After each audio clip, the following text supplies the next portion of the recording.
जो लोकांना फसवतात, लोकांना नादी लावतात, कुठंतरी अगोदर कुटुंबाची माहिती घेतात, हे खरं म्हणतात आणि एखादी गोष्टी चुकून असं 100त एखादी गोष्ट खरी होती आणि तीच वाजवली जास्त जाती। आता उपमुख्यमंत्री अजित पवारांना जाऊन आज आपल्यातून 2 महिने झालेले आहेत, मात्र गेल्या 2 महिन्यात तुमच्या पक्षात मोठ्या घडामोडी घडताना दिसत आहेत। एका बाजूला महिला आयोगाच्या अध्यक्ष आणि तुमच्या पक्षाच्या महिला प्रदेशाध्यक्ष यांनी दोन्ही पदांचा राजीनामा दिलेला आहे। काल रात्री उशिरा महिला प्रदेशाध्यक्ष पदाचा राजीनामा दिलाय। खरं तर हे प्रकरण समोर आलं तेव्हा तुम्ही त्यांची पाठराखण केली होती। खरं तर आपल्या सगळ्यांना सांगतो की आपण ज्या दिवशी पाडव्याच्या सकाळी माझी मुलाखत त्यावेळेस घेतली, त्यावेळेस खरात महाराज तर मी माझा स्वभाव असा की आम्ही कुठल्याच ह्या महाराज वगैरे असले बुवाबाजी आम्ही सगळ्याच्या विरोधात असतो। कारण अजितदादा पवार साहेबांच्या आम्हा सगळ्यांना एक शिकवण आहे, त्यांनी कधीच अशा महाराज लोकांना, अशा भोंदू महाराजांना कधी जवळ केलं नाही।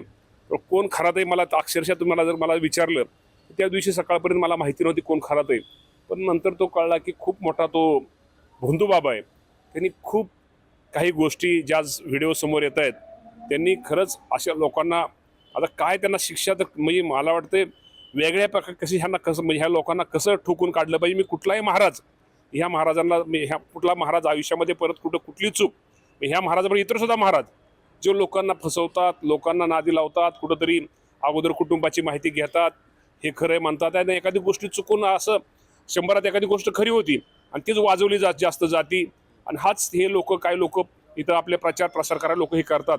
खरंच अशा महाराजांना निश्चित प्रकारे जे चुकीचे या राज्यामध्ये खूप चांगले महाराज पण आहेत, चांगली माणसं पण आहेत, चांगले प्रवचनकार आहेत, चांगले कीर्तनकार आहेत, चांगले आज तुम्ही सांगा आळंदी देहू पंढरपूर या भागातले आपण किंवा आपल्या सगळ्याच भागातले असे खूप वेगळी माणसं आहेत, निस्वार्थी माणसं आहेत, निस्वार्थी महाराज आहेत ज्यांना आपण महाराज म्हणतोय हे निस्वार्थीत। पण हा खरात भोंदू बाबा हा मला माहीत नव्हतं तो कसा आहे। मी आपलं बोलताना असं सहज बोलायला गेलो की बाबा शेवटी आम्हाला कार्यकर्त्यांना जपणं गरजेचं असतं। कोणतं कार्यकर्ता खरं तर ते महाराजांनीच सेटिंग लावली असते, तर कुठेतरी ह्यांना घेऊन या तिकडे आम्ही त्या महाराजांना भेटतो।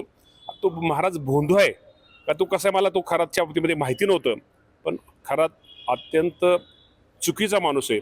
मी त्याला कठोरात कठोर शिक्षा निश्चित प्रकारे त्याला मिळेल आणि मिळालीच पाहिजे आणि निश्चित प्रकारे मी खराताची किंवा अशी बाजू कधीच घेणार नाही।